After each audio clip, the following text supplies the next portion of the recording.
The front door slammed against the wall so hard the frames in my hallway shook. Family photos rattled in protest as a woman in her 50s stormed straight into my kitchen like a hurricane wrapped in polyester.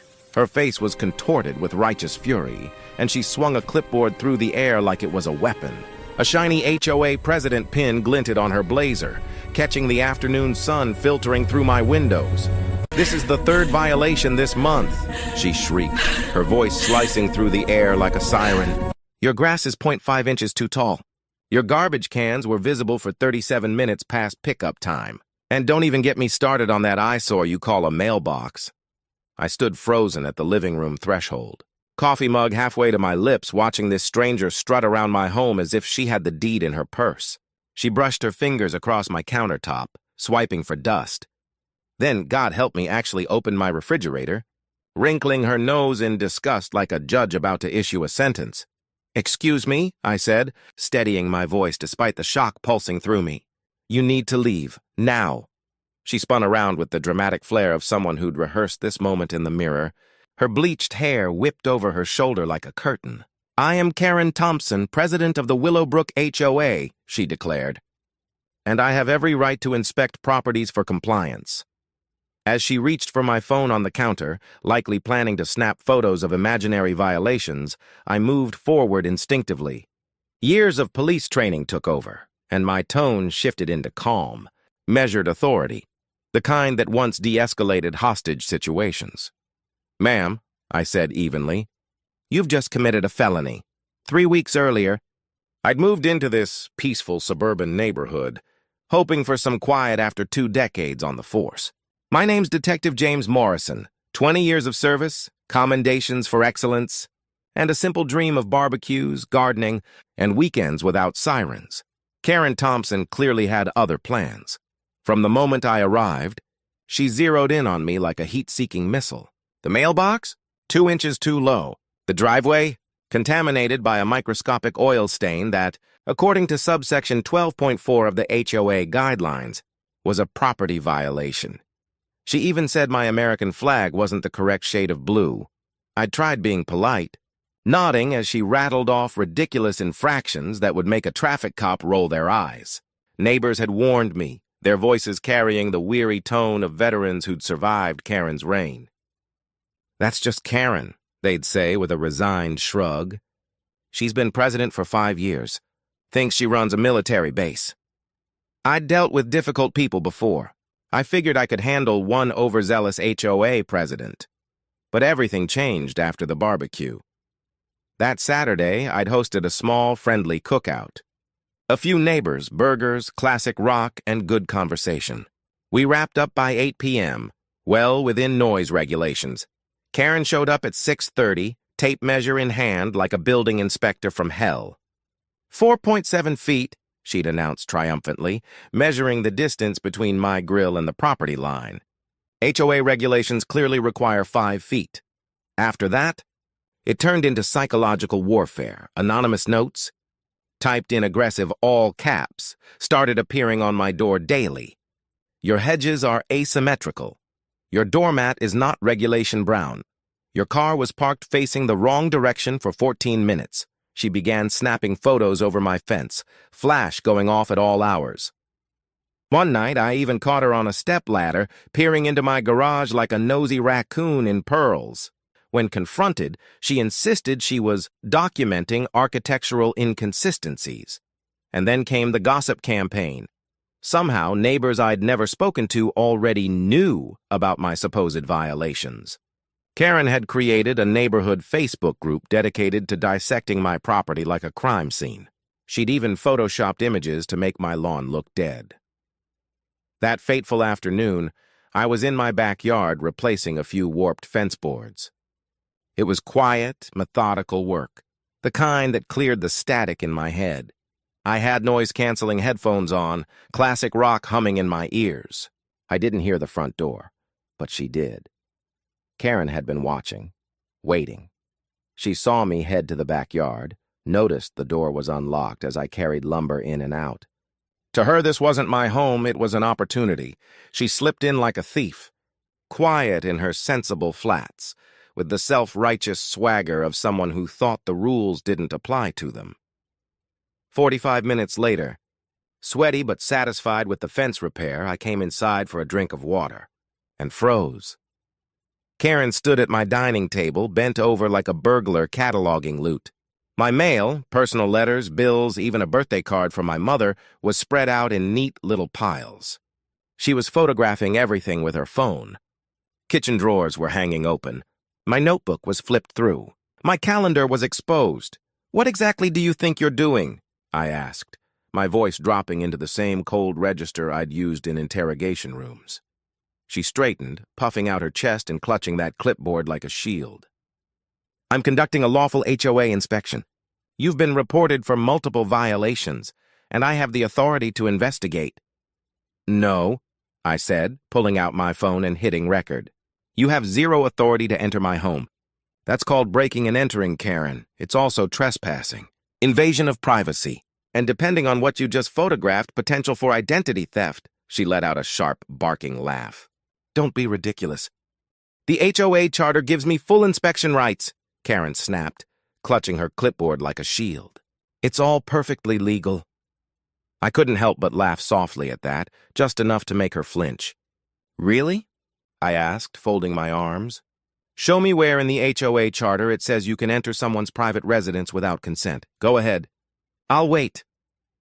Her face flushed pink, then red, as she fumbled through her papers, shuffling pages like a magician looking for a disappearing card. "It's implied," she stammered. "How else am I supposed to ensure compliance?" "From the outside of people's homes," I replied coolly, like a normal person. I reached into my wallet. "Let me show you something, Karen." The moment I flipped open my badge, her entire expression cracked. The color drained from her face so fast it was like watching a curtain drop. Her mouth parted, but no sound came out. "Detective James Morrison," the badge read in bold letters beneath the city police department seal. "You're a cop," she whispered, her voice suddenly small. 20 years on the force?" I confirmed, then pointed to the corner of the living room. "And that camera over there? It's been recording since the second you stormed in. So has the one in my kitchen. And the one by the front door caught you walking in without permission." Her clipboard slipped from her hands, smacking against the floor. Panic began to set in. "This is a misunderstanding," she stammered. I knocked. "I thought I heard you say come in." From the backyard, I raised an eyebrow. "Through my noise-canceling headphones?" "Impressive hearing, Karen." I pulled out my work phone and started dialing. Her eyes widened as the reality of the situation settled like a storm cloud. "I'm calling this in," I said evenly. "You can explain your story to the responding officers." "Wait," she blurted, stepping forward, then froze when I lifted a warning hand. "We can work this out. I'll leave right now. We can pretend this never happened." "That's not how crime works," I replied calmly. "You don't get to commit a felony and take it back when you're caught." I brought the phone to my ear. "Dispatch, this is Detective Morrison, badge number 4729. I need units at my residence for a burglary in progress. Suspect is still on scene." Her knees buckled and she collapsed into my dining chair, the same one she'd been leaning over while violating my privacy minutes earlier. Tears welled up, streaking down the face that only moments ago had been twisted with arrogance. "Please," she choked out. "I have a reputation. I run a real estate agency. This will ruin me." "You should have thought about that before you broke into a police officer's home," I said, my voice steady. "Or anyone's home, for that matter. My badge doesn't make this worse, Karen. It just means I know exactly what charges you're facing." Outside, the distant wail of sirens grew louder. Karen heard it, too. Desperation flickered across her face like a dying match. "I'll resign from the HOA," she begged. "I'll approve all your violations. I'll even pay for your new fence." "You're really not getting this," I replied as two uniformed officers stepped through my still-open front door.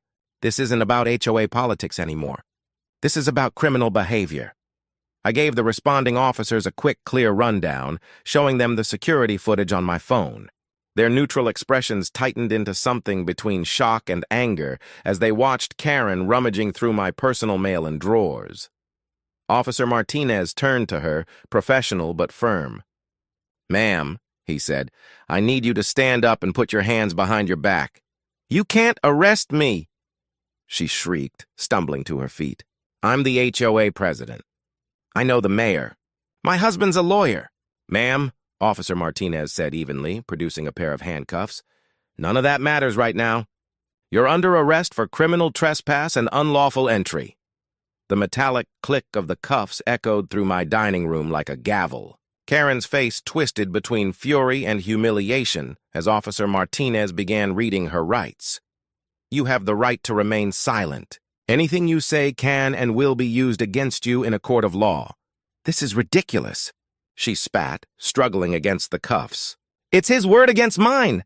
"Actually," I interjected, holding up my phone, "it's your actions against high-definition video evidence." As they led her toward the door, Karen threw one last venomous glare over her shoulder. "You'll regret this. I'll sue you for false arrest. I'll make your life hell. The entire HOA will come after you." "Looking forward to it," I said with a casual wave. The neighborhood had poured out onto their porches, lawns, and driveways. People who had endured her tyranny for years now watched with wide eyes and quiet satisfaction. Mrs. Chen, from 2 doors down, started a slow clap. Bob across the street raised his beer in a mock toast. As the police cruiser rolled away, Karen's muffled shouts still audible through the window, my next-door neighbor muttered with a grin. About damn time someone stood up to her. The district attorney's office wasted no time. My security footage, along with witness statements from neighbors who'd seen Karen enter my home, painted an airtight case. She was charged with criminal trespass, unlawful entry, and attempted identity theft for photographing my personal documents. Maximum penalty, up to 3 years behind bars and $25,000 in fines. Her lawyer husband scrambled to negotiate a plea deal, but the prosecutor wasn't interested in cutting corners for a woman who'd terrorized an entire neighborhood. 2 months later, Karen Thompson, the infamous president of the Willowbrook HOA, stood before a judge. Her once commanding voice was nowhere to be found as he delivered her sentence. 1 year of probation, $5,000 in fines, and 200 hours of community service. But the legal consequences were nothing compared to the fallout. The HOA board convened an emergency meeting the very next day. Unanimous vote. She was removed as president. She sat in the back of the room, cheeks streaked with tears, as neighbor after neighbor recounted years of harassment, measuring tapes, and intimidation. Her real estate agency dropped her within a week, citing damage to the company's reputation. And then came the headline splashed across the front page of the local paper. HOA president arrested for breaking into officer's home? Her booking photo said it all. When the judge finally read her sentence aloud, her shoulders shook with silent sobs. The woman who once ruled a neighborhood with a clipboard and a tape measure now sat powerless, facing the ultimate consequence, the complete and permanent loss of the control she'd wielded so recklessly.